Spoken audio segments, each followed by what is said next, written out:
हेमाटोमेसिस का एक important cause है इसोफेजियल वायरसेस। तो अगर इमरजेंसी में इसोफेजियल वायरसेस का पेशेंट आ गया तो इलाज कैसे करोगे, उसका एल्गोरिथम बताता हूँ मैं आपको। तो ट्रीटमेंट में सबसे पहले आप 2 IV लाइंस पास करोगे।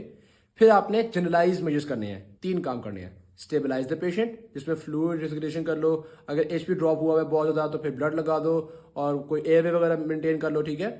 नंबर 2 फार्माकोलॉजिकल, इसमें IV ओक्यूटाइड देते हैं या वेजोप्रेसर सच एज स्टेरलिप्रेसन दोगे ताकि ब्लीडिंग रुक सके। और number 3 antibiotic such as ceftriaxone दे दोगे। जनरलाइज मेजर के बाद अब आप एंडोस्कोपी के लिए देखोगे कि क्या मसला है और एंडोस्कोपी के लिए ट्रीट करोगे।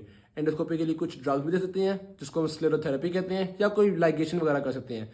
अगर तो एंडोस्कोपी के लिए पेशेंट ठीक हो गया, ब्लीडिंग रुक गई, तो बस ठीक है, सेकेंडरी प्रोफाइल एक्सेस कर लो, यानी कि कोशिश करो कि दोबारा ब्लीडिंग शुरू ना हो with the help of beta blockers या लाइगेशन वगैरह ब्ला ब्ला। और अगर एंडोस्कोपी के बाद फौरन दोबारा ब्लीडिंग शुरू हो गई है, यानी रीब्लीड हो रहा है, तो दोबारा एंडोस्कोपी कर लो।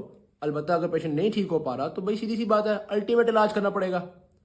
व्हाट इफ एंडोस्कोपी से ब्लीडिंग रुकी ही नहीं, अगर नहीं रुक पा रही तो भाई फिर आपको बैलून टैम्पोनेट यूज करना पड़ेगा।